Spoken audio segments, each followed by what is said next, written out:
What Nice is your to name? meet you. Oh, I don't remember. My name, sorry, as I'm just scratching my nose. Big nose. Yeah. So today we're here to talk about the advantages of Oregon versus Washington for buyers in 2025. There's a lot of differences, but there's a lot of similarities.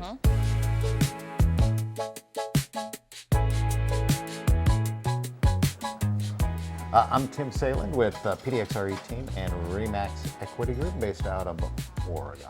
Wow, that's so coincidental because I'm also with Remax Equity Group, but out of the Vancouver office, and I'm only licensed in Washington. So we're at the Howls Distillery and Tasting Room, which is also home of their restaurant. This used to be a 100% vegan restaurant, but they've been open for about a year, and now they've added meat dishes into their menu. So one of the things that I've noticed in Oregon, we have a income tax. Right. You know, I think it's anywhere, if it goes anywhere, it's ranging from 8% to almost 11%, depending on how much you make, compared to Washington. Yep, right. So Washington has no state income tax, which brings a lot of people in from out of state. How do people from Vancouver take advantage of Right, that? I know. So it's so funny because I think a lot of people assume that like one would just go into Oregon to do all of their shopping, but I don't see that on a day-to-day basis. Typically, like I don't go to, Target across the river to shop. Yeah, I would think that's kind of an inconvenience. Yeah, that's the thing, but people always, I hear that all the time, like, oh yeah, you just go over to Oregon to buy all your stuff, but like it doesn't work out that way because like you said, the convenience thing and the amount of time that it takes to go over there and do that, it's like I'd rather have my time than save money on sales tax. But I will say that if we're buying like a big ticket item that you can carry with you, then it makes sense. So like a new lawnmower, like an electric lawnmower, expensive purchase like that, then it makes sense. But one thing to note, which is very important when I meet with clients who are looking to sell their home, is that we have something called an excise tax, which is like a sales tax when you go to sell your home. So a lot of people, when they're selling here, they kind of forget that is a thing. So we don't have any state income tax, but you do have an excise tax when you go to sell your home. Now, so I know the excise tax on purchasing goods here is at around 8.8%. Yeah, which is average for the state. Yeah. But we're not talking 8.8% on the sale of a home. No, correct? great point. Yeah, it starts at about 1.6% on the first $550,000 of the sale price of the home, and then after that, it's like a graduating scale on the next, amount. But you can count on at least 1.6%. And then in terms of property taxes, I think they're similar. Like I'm not licensed in Oregon, so I don't look at what people's property taxes are, but ours are like 1%, ish. And from what I've heard, I think that you guys are pretty similar in terms of property taxes if you on a home that you own. You're right. In property taxes, now I did some investigation before I came up here. You're at about 0.97% mill rate, which we're at about 1.17% mill rate. Property taxes tend to be less expensive here, from what I could see. Here is not by much in Vancouver. When you guys are selling up here or buying up here. Yeah. But property taxes in Oregon, again, they can change from county to 3 different counties. Sure. Now, when I did pull up 3 of the same similar houses, age, lot size, it seemed to be about the same as up here in Vancouver. Yeah. But what happens, I think, in Oregon, which a lot of people don't realize, is some of the counties, Multnomah County, some of Washington County, they'll have these extra bonds that are added to it. So you don't have those as much here, I believe. No, we don't.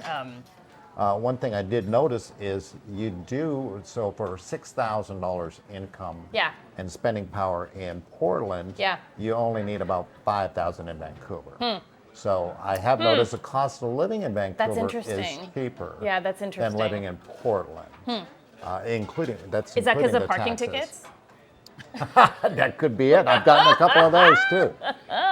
The big reason why people move here is because of the no state income tax and those ramifications. And what's also very interesting, this is an interesting segue, that the home prices, when I first got into real estate 5 years ago, I had clients who were looking in Portland and Vancouver. And at the time, it was actually cheaper to live in Vancouver than it was in Portland. But now I don't have, for the past like 2 or 3 years, I only have people who look in Washington. I feel like people very much decide which way they want to go. And I don't think that being in Vancouver anymore is necessarily cheaper than being in Portland. And I feel like at one time, not that long ago, it totally was cheaper to be here. And now I don't think that's the case.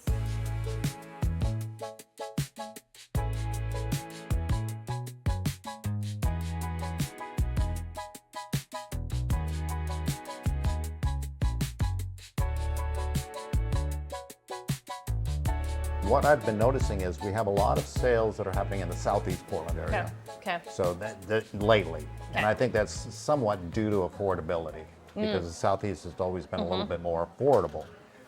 And Milwaukee is another area that has had a lot of influx in sales. Interesting. So yeah, and again, I think it's more affordability. Yeah. But we also have more popular neighborhoods, and mostly those are driven by the schools, and that's where a lot of the new construction is. Up in the Bethany area, we had a lot of new construction down in Newberg because it's the wine county and stuff like that. But still, Tigard, Wilsonville are the ones that have gone up the most in median home prices over here and in the Southeast. Yeah. What do you see up here as the more popular neighborhoods lately? Yeah. So where we're at right now, which is uptown, close to downtown adjacent. So anything that is close to downtown, anything that's close to where we're at right now, because we're on, Main Street, they have the walkability.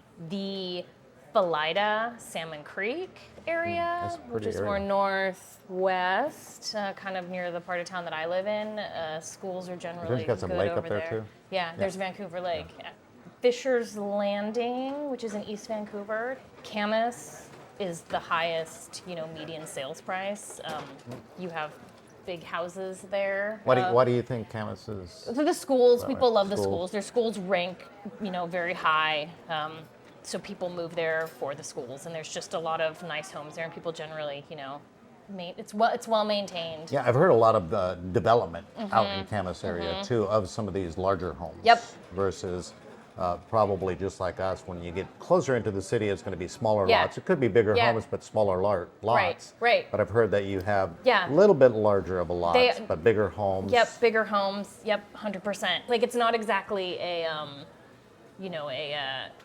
starter home, area. Like I can see, and even around downtown, how they raise a lot and then put up like a duplex or something that's like a 3-story townhome type thing. And I know they have a ton of that in Portland, right? But these types of areas, I think, are more conducive to that type of housing product because the people who are living in them, they're going to want walkability. Maybe it's like a 1-car household or things like that. Whereas when you're in Camas, you're up on the hill. Right, you're not going to be walking to a grocery store. You're not going to be, So I think it's just that type of area, and it's farther away from a metro. Metro.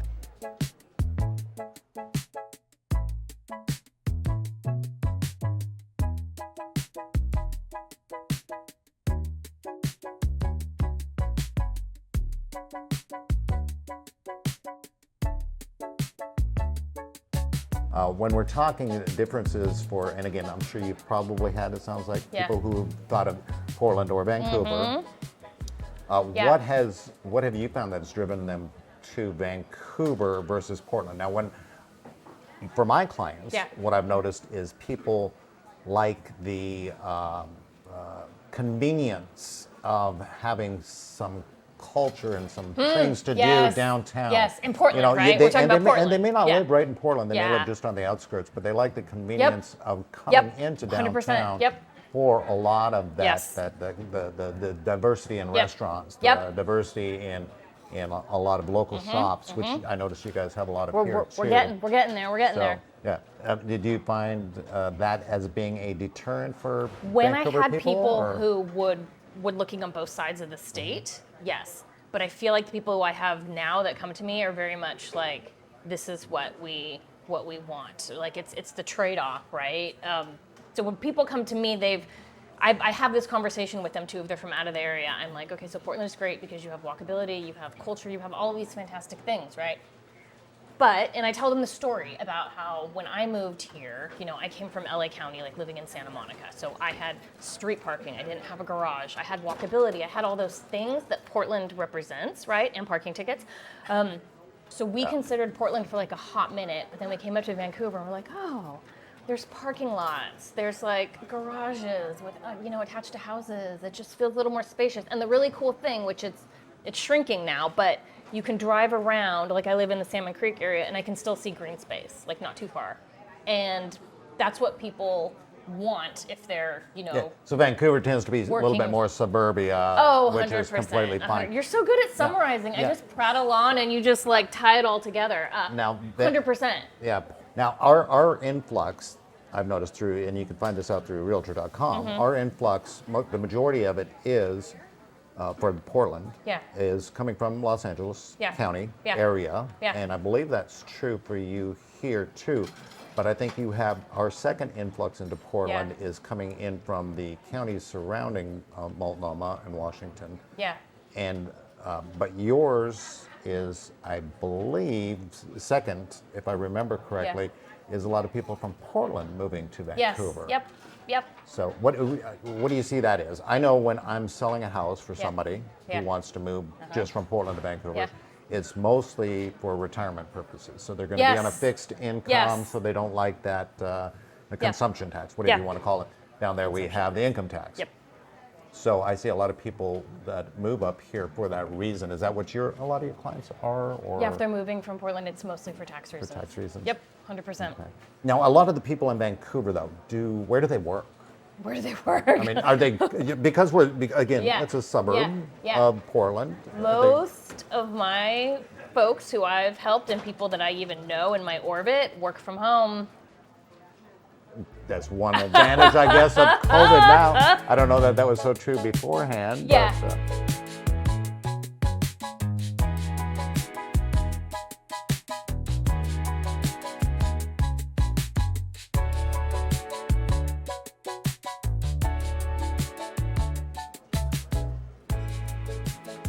so one of the things that I've noticed in Oregon, with the Portland Housing Council and things like that, we do have some first-time homebuyer programs, and then there's a lot of revitalization in certain areas where some lenders are saying, hey, I'm willing to give so much money towards closing costs.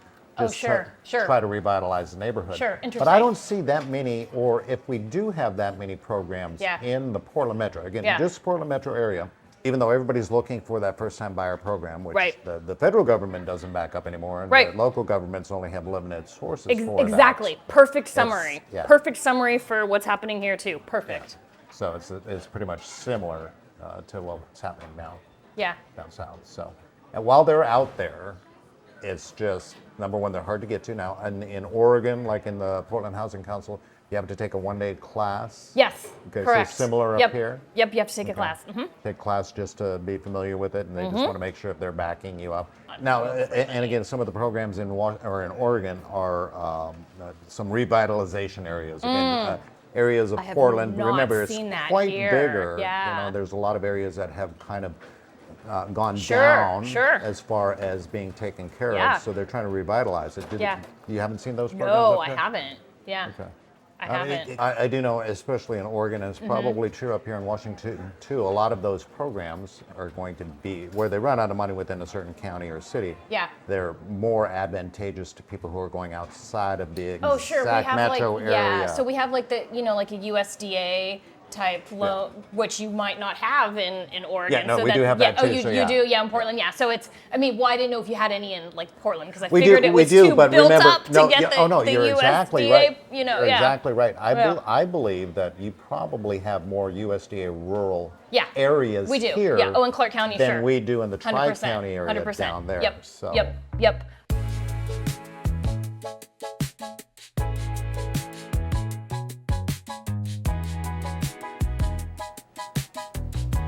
If you're looking to move to the Portland metro area, please feel free to give me a call. I'd love to help you out.